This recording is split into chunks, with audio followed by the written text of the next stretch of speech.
Dear Queenagers, here I am back in Devon.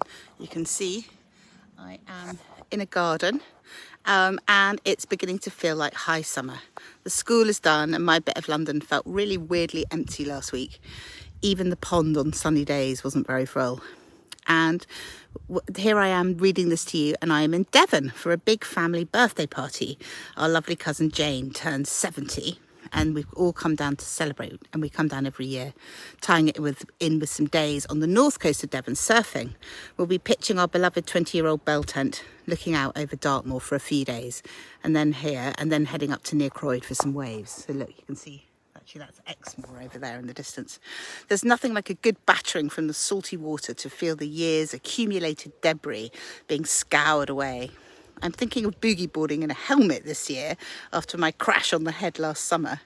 And if I can't find an actual helmet, I might look a bit weird, I reckon I'll wear a metaphorical helmet and stay far away from careless or clueless beginner surfers who can't control their large, unwieldy and incredibly dangerous boards. For those of you who don't remember, I got really bad concussion last year when I was in the surf. I still feel profoundly thankful that I escaped with concussion and nothing worse. There really are those moments in time which have a sliding doors kind of repercussions. For me, from that experience, I came away with just huge gratitude that my head injury wasn't worse, and as well as an ongoing appreciation for my health and vitality and how that really is the fundamental bit of everything. And also at this age, that sense of being healthy is really not a given. So as we pack up the car with all the familiar kit, I'm feeling a wave of love for those kind of summer rituals. A big one is making espresso, coffee and a frothy milk on the stove in front of the tent. We did that in the field in front of me last night. But even more, the prosaic bits are so resonant, such as charging up the electric car and heading off down the A303 past Stonehenge, and during the traffic jams, it took us about 7 hours, and finally pitching the tent. And it gives you a kind of warm feeling to suddenly kind of be back somewhere where you love.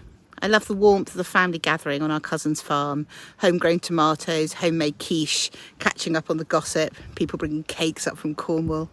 And then later on today, we'll be taking the winding road up to the wild beaches of the deep North Devon, stocking up in the Braunton Tesco, going to the farm shop where the old geezer calls everyone my lover with a deep Devon burr, and then going to our favourite pub, the Rock Inn in Georgian, for crab and fish and chips. I just love the familiarity of it all. After so many decades, because we come down here every year, it all feels like a home from home.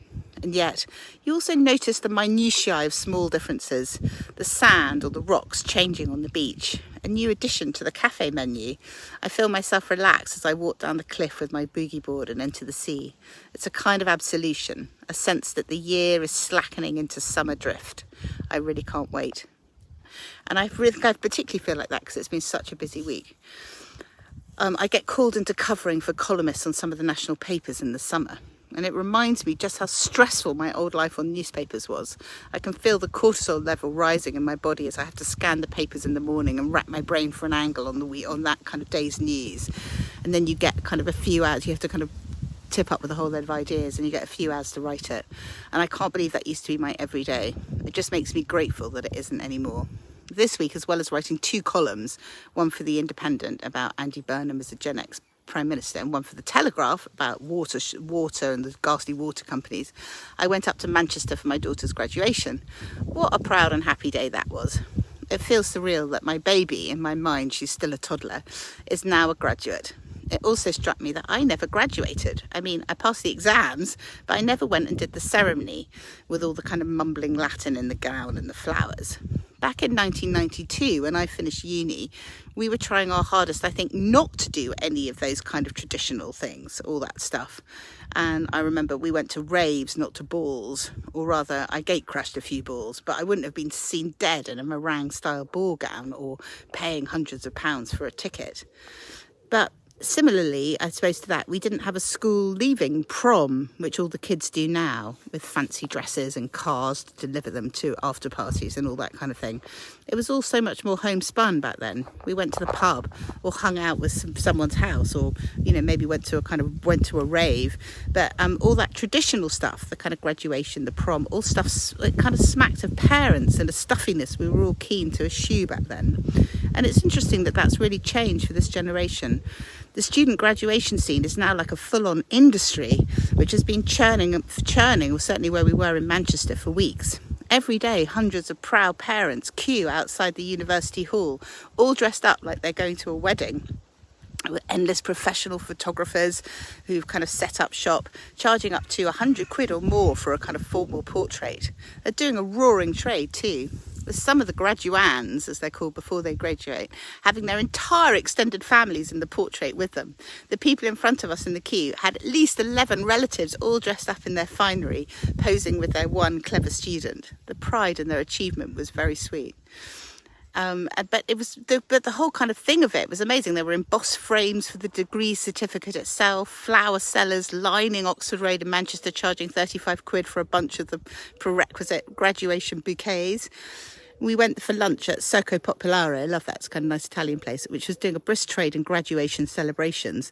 They even gave us a free pudding on a plate with congratulations written out in chocolate. It's quite the thriving industry. It really made me think about what's changed. Back when we Queenagers graduated, or rather we didn't, when we launched ourselves on the world, it's like the rituals around adulthood were less marked, less important. I wonder whether that was because the actual facts of adulting then, the real rites of passage, like moving out of home into our own place or getting a starter job, even if it was rubbish and badly paid. Mine was at Tankwell with Andy Burnham, where I got paid 11 grand. But those kind of jobs were easier to come by. We actually did adulting rather than performing it. Looking at my own 20-something kids and their friends, I see that those first steps into real independence seem to be incredibly hard these days. Rents, for instance, in London for a room somewhere far out are over £1,000 a month, often without bills on top, and then with bills on top, while starting salaries are low, unless you're a trainee lawyer or one of the vanishingly small few who are crucifying themselves working for something like a merchant bank. The majority of the Gen Zs seem to be doing kind of 0 hours contract jobs or working for nothing to try and get a foothold in increasingly precarious industries where AI is munching the entry-level jobs. There's an excellent piece actually about all of this in the New York Times last week. There's a free gift link in the newsletter, which says that half of recent graduates are now living at home with their parents. And that more than that, Gen Z have kind of given up on the current world of work and ever working for them. It's like they've kind of given up on the old kind of ambition kind of ladder. Rather than chasing corporate jobs, they're exploring kind of entrepreneurship. You know, I think that kind of ambition or the belief in self-betterment through a job or going to work for someone else is really on the wane. In a world where the real trappings of grown-up life are receding, I suppose it's no wonder that the markers of progress, like graduation day with its photographs and celebrations, or the school leavers prom, become more important. It's probably also that these rites of passage are incredibly commodified too. So I think there's a bit of that. But I also think that the kind of appearance of it becomes important when the doing of it becomes harder. I think it's also relevant to weddings. I never had a thing about a wedding, a big day or a dress. Probably because I'd attended both of my parents' remarriages by the time I was 8. Me and my husband just ran away and got married with only 2 witnesses. But again, the being married was more important to me than the day or the pictures or the frock. What do you think? Do email me, tell me. I'm eleanor@noon.org.uk. Were those kind of rituals such a big deal for you?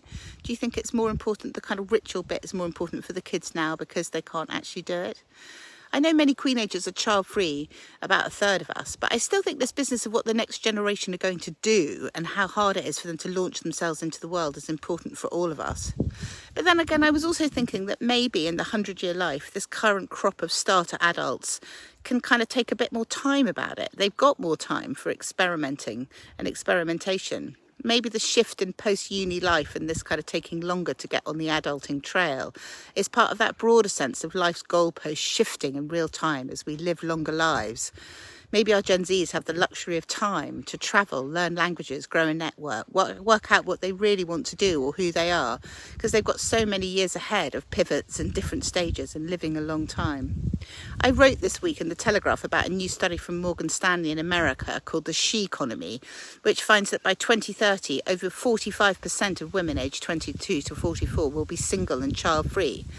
That this lot of women are prioritising their own financial independence, careers and personal fulfilment over becoming wives and mothers. I suppose after millennia of patriarchy, telling women our value was based only on the mate we attracted, along with our pulchritude and fertility, it's not surprising there's a backlash, and women are kind of prioritising doing their own thing.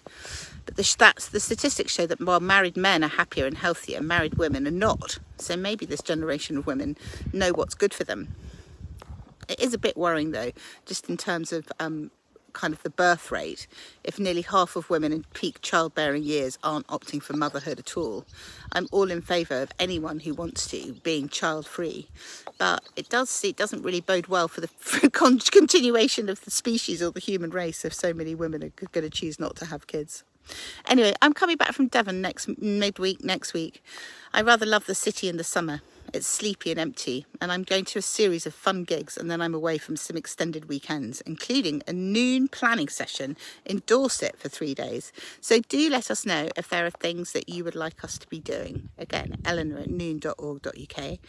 And I had written, when I wrote this, I was saying if you come to Ikaria for a long retreat, book now, but we've completely sold out the entire retreat. So in fact, it's sold so quickly we might well put on another one. But don't worry, we'll be announcing some new events soon. I'm going to do some like day-long events, I think, in London and around, and there are lots of walks, including up in the northeast and in Cheshire, and circles over August. So do check those out. And I'll be doing an online circle on August the 4th at 6 p.m, which is open to all members. So do come along, because I'm not doing a London one this year. We'll be back in person in September the 8th in London. And also there's a September Wazing retreat if you missed out on Ikaria and you fancy a little post-summer noon fix and meeting some new friends and having a lovely time. But do have a lovely week wherever you are. I will leave you with the beautiful view over the Devon countryside. Look, so pretty here. And I hope you have a wonderful week. Thanks. And thanks for listening as ever. Bye.